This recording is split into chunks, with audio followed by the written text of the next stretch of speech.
AI has gotten really good at writing code, but still not very good at building good software. And that's the major reason why you see most of the good and half decent AI apps out there are built by people who already have some previous experience building software. Maybe they're software engineers, they're web developers, whatever they are, right? But they have some previous experience building software. And that's because there's a lot of different skill sets within software development besides just writing more and more code that are crucial when you're trying to build a good app.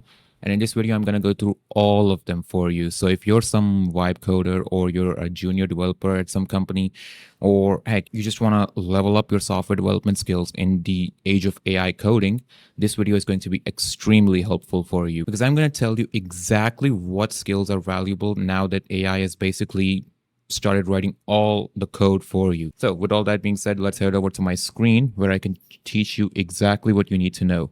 So here's what we're going to do. I'm going to explain the following 10 topics to you, right? We're going to go through databases, data structures, algorithms, system design, and everything else you see on this list, right?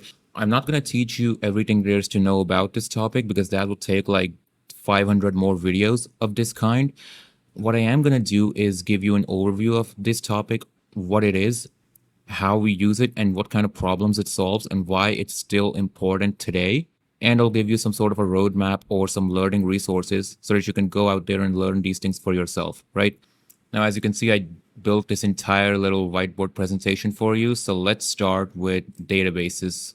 So databases, one of the most important topics you need to learn as a developer today, despite AI writing all of your code for you, right? You need to know how databases work. You need to specifically know about relational versus non-relational databases and when you should be using which one, right? In most cases, you would be using a relational database like Postgres or MySQL or something like that. But there are many cases where something like a document database like MongoDB or something else works really well. And you need to know when to use which. You also need to know about vector databases. Now, vector databases are really different from traditional databases in that they don't necessarily store data the way you think about it. They store vectors, as in really large numbers, basically. And without going into too much detail about them over here, they're basically used a lot in AI, in LLMs, in RAG, in all sorts of different AI workflows and models, right? So this is extremely important for you to learn. Some examples of vector databases are ChromaDB, Pinecone. There's also a Postgres extension called pgvector, I believe, and you can use that as well. But yeah, learn vector databases. Along with that, learn about query optimization because AI can write a bunch of SQL queries for you, but you have no way to tell whether they're good queries or not. You also don't have any way to optimize them if you need to, right? One query could take 10 whole seconds to finish executing, while another more efficient query could take something like, I don't know, 50 milliseconds, right? That's a huge difference. And so learn about query optimization. I'm not telling you to learn SQL syntax or whatever. I'm saying learn how to optimize queries and write better queries. Learn about things like indexing, about joins, left outer joins, right outer joins, and how they work and what they do to the database columns and everything. Learn how to analyze the performance of every single SQL query you run. I know that Postgres has its own internal tools that can help you to analyze the performance of any SQL query. I'm pretty sure other database systems have their own equivalent of that as well. So go learn how to use them and how to write good queries with them. Now, lastly, learn about scaling because you can build toy projects all you want, but at some point you need to get them out to real users, right? And when I say real users, I don't mean your family or friends. I mean hundreds or thousands or tens of thousands of real users, right? And when you get to a scale like that, you need to know how things like read replicas work, how things like sharding works, right?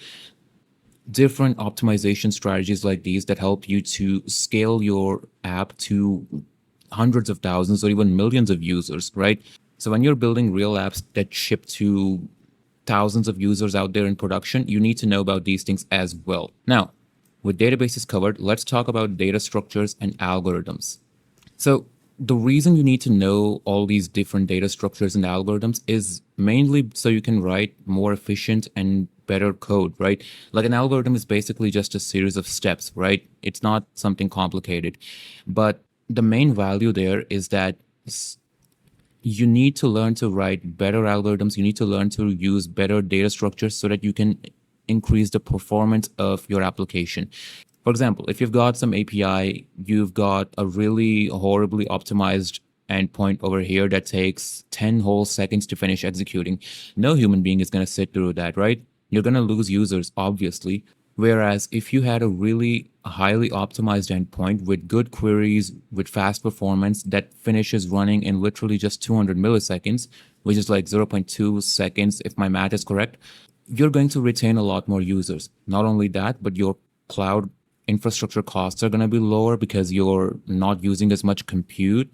You're going to finish your requests faster, all sorts of good things, right? And the difference between a really poorly written endpoint and a very fast performing endpoint can really just be the data structures and the algorithms you use to do all the operations in that endpoint. And as a very simple but really practical example, if you've done map lookups in programming, right, like hash maps, dictionaries, basically a dictionary in Python, right, that's called a map. If you've done those before, you'll know they're extremely fast, even if you have thousands or tens of thousands of items inside your dictionary or hash map, right? Why are they so fast? Because they have an O of 1 lookup time, as in no matter how large that map gets, the time to find an item inside it is still constant. Whereas if you try to look up some items in an array, that has a time complexity of O of n, which basically means the larger that array gets, the more time it's going to take to find items in the array. So, super simple example of using good data structures. If you've got a really large, list or whatever, and you need to look up something in it, that's going to take a really long time. If you instead had a map, like a hash map of that entire list, looking up something in that map would take like a millisecond probably. Now, where do you go to learn these things? Well, there's a roadmap to learn data structures and algorithms over at this link, which you can open up, and it'll just give you a big bunch of topics to learn, and you can just get started there. Now, let's talk about systems design. Systems design is basically how you design and architect your entire application, right? It's not necessarily the code you write, it's more how you structure everything, how you design everything to satisfy these four main criteria, right? So, scalability. What do I mean by scalability? Are you designing an application that can easily be scaled to thousands or tens of thousands of users? Because if you're not, you need to fix that. Maintainability. Is your application going to be easy to update and refactor later on, or is it some giant AI generated mess of code that nobody is ever going to be able to touch, right? Because these things matter. Availability. Is your system designed to be available, or is it just going to crash 20 times a day like GitHub does nowadays? Like when you see things like 99.9% uptime on websites, this is what they're talking about. They're talking about availability. And availability isn't strictly limited to your web servers being online. It can also mean different individual features inside your application. Do you Let's say a certain feature in your app stops functioning properly, right? Is that going to affect the rest of your application? Is that going to take down the rest of your application? Or can it gracefully handle its failures, go down individually if it has to, but let the rest of your application keep running, right? Because those things matter as well. And lastly, let's talk about reliability. Is your system reliable? Can users make changes to it and expect them to stay there, right? If you look at GitHub, for example, nowadays, it's malfunctioning really horribly to the point where you can't even trust a PR that is merged to actually retain those changes. Like you could merge a PR on GitHub nowadays and you wouldn't even be sure if it actually merged those changes or not. Like that's the kind of bugs that GitHub is now going through. So obviously you don't want that. So can your system or your app be completely reliable for users? Can I make some changes in it and expect to see those changes live permanently without some sort of malfunction? Because, like, look, a lot of people go really deep into UI and UX, right? Designing the right user experience for users. Let me tell you something that's going to save you a heck of a lot of trouble. The best user experience is when your app does what it's fucking supposed to do, all right? So have some reliability. Make sure that your app does what it says it can do. Now, let's talk about API design and API security. I'm not going to go too deep into these. Basically, When it comes to API design, it really just means how you're designing your endpoints, how you're structuring your URLs and different URL formats and everything, right? And API security is kind of related to that. You need to make sure your API is completely secure. Users can't, hack it in some way. Like, super simple example. You need to have rate limits so users can't, for example, try out like 10,000 different email and password combinations on your login endpoints, right? Like some brute force hacking program. You need to have all sorts of different security practices over here, right? I'm not going to go too deep into these things right now, but I am going to link you to two amazing resources from roadmap.sh to learn about API design and API security. And as long as you're doing the things that they mention over here, you're going to be ahead of 99.9% of developers when it comes to API design and API security. So now let's talk about CI and CD, all right? CI/CD basically stands for continuous integration and continuous deployment. And over here, I'm basically talking about stuff like GitHub Actions or some other CI/CD pipeline that you're using, right? The reason you need to use these things is so you can automatically run linters and checks and different, verification tools for your code base. And also so you can run your tests, your entire test suite, and make sure that your app actually works and you didn't break anything by making some changes, right? That's the continuous integration part. And once you're done with that, you can deploy to whatever environment you want, whether that's a beta environment, that's a staging environment, or it's a production environment, right? You can automatically deploy to all of these different environments. And if you have any other tasks that you need to do before deployment or after deployment, right, you can configure some pre-deployment and post-deployment tasks to run automatically. And that works really well as well. And again, the reason you need these things is because like you can do all these things manually, right? But you would have to do them again and again manually every single time you make a change to your code base and deploy that, right? So instead of that, why not just have a simple pipeline that does it for you, right? So that's why you need to know these things. Go ahead and learn them as well. Now let's talk about caching. Now, when it comes to caching, just go ahead and learn Redis, right? Like Redis is basically the industry standard when it comes to caching. So just go ahead and learn that and you'll be pretty much golden. Now, the reason why you need caching is because there's going to be some expensive endpoints in your API where you're running some really computationally expensive SQL query or something. Or you're doing some other expensive operation that's going to take a lot of time, a lot of computational energy, and you don't want to run that every single time a user requests it because the result may not have changed, right? Let's say I'm running some search function on some government websites documents where those documents rarely ever change, right? Let's say they take months to update, right? And let's say for the purposes of this example, that it just takes a really long time to run that operation, right? That search operation. It takes 5 seconds, let's just say. If I run this operation every single time I have to search something there, that's going to take forever, right? 5 seconds is a lot of time, especially when you add that up to thousands or hundreds of thousands of users, right? That may be viewing that website at the same time as me, right? So that's a lot of unnecessary load on your servers, especially because these results are not really changing anytime soon, right? So in these cases, what you do is you cache the result of the DB query inside of Redis, inside of a cache. And then for all subsequent requests after that, the server will just open up the memory cache and it's going to fetch the result from over there, right? And this is extremely fast because it doesn't need to go and run some computations or queries anymore. It literally just fetches the result from the system's RAM and just sends it over to the user as a response. Extremely fast. So learn Redis, learn how it works, learn the problems it solves, and anytime you're designing an API with a bunch of expensive endpoints that don't really change often, make sure you use Redis or some other caching solution over there, and you'll be very amazed with the results. Now let's talk about messaging. So the reason I'm talking about messaging is because you will often, especially if you're building a really complicated, really large app, you're going to have multiple different services that need to communicate with each other, right? And this is going to be more apparent if you're using a microservices architecture, but even without that, you're usually going to have multiple different services that need to communicate with each other, right? And there's basically two ways to make them communicate with each other. One of them is a horrible way, and the other is a really good way. So let's talk about both.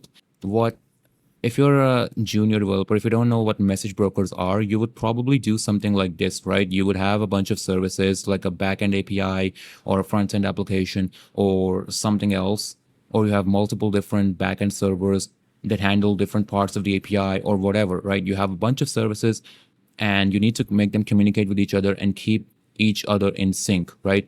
What you might try is some sort of a direct communication kind of a method, right? Where each server basically sends a request to the other one and they communicate whatever they want to say, right? You send request to server 2 sends a response back. You send a request to server 1 sends a response back. This is a horrible way for communicating between different services. And it's horrible because it's bottlenecked. Because here's what's actually happening. When server 1 needs to communicate with server 3, it needs to send a request to server 3, wait for server 3 to respond, and then server 3 needs to send a response back to server 1, wait for server 1 to acknowledge it, and then the request ends. That's just unnecessary work that these two services are doing, right? And the same thing would happen if I tried communicating between server 1 and server 2, right? They need to wait for each other to respond and acknowledge the messages and stuff. And this is a horrible way to communicate between different services. Now, the better approach to make your services communicate with each other is to use a message broker. Now, a message broker is basically a program or some server that is going to listen to events from your various services and it's going to store them in a queue like over here, right? You can see we have a bunch of messages over here in this queue. The message broker is going to store them in here. And anytime a service wants to send a message, like let's say service 1 wants to communicate with service 2, right? What it's going to do is it's going to send a message over to the message broker, which is then going to be stored inside the message broker queue. And then it can just go back to work. Like service 1 doesn't need to do anything else after this. It sent a message to the message broker. It doesn't need to do anything else. It can go right back to work. It doesn't need to wait for some sort of a response from the other server. Then service 2 is going to receive that message from the message broker and then it can process it and do whatever it needs to do based on that, right? Whereas server 1 can just go back to work without needing to wait for some sort of acknowledgement or whatever, right? So that's a way better way of communicating between different services, right? Now, there's a couple cool message brokers out there. Some really popular ones are RabbitMQ. Redis can also be used as a message queue. I know I said that it's used as a cache, but it's also used as a message queue.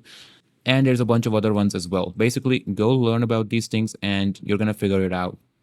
And just don't try to make your services communicate directly with each other. I know a lot of you junior developers do this. Stop doing that. It's really inefficient. You might not notice the horrible side effects in your toy apps because you don't have any users. But in a real production application, you're going to need a message broker that can handle these things for you. So start learning those things now. Now, finally, let's talk about Docker and Kubernetes. So here's what Docker does. Docker is an application that's going to take your entire app and everything it needs, right? Like the entire application source code and everything, the dependencies like the node modules and the Python packages that you need to run this application, the OS packages, like some system level libraries or packages you need to run this application, right?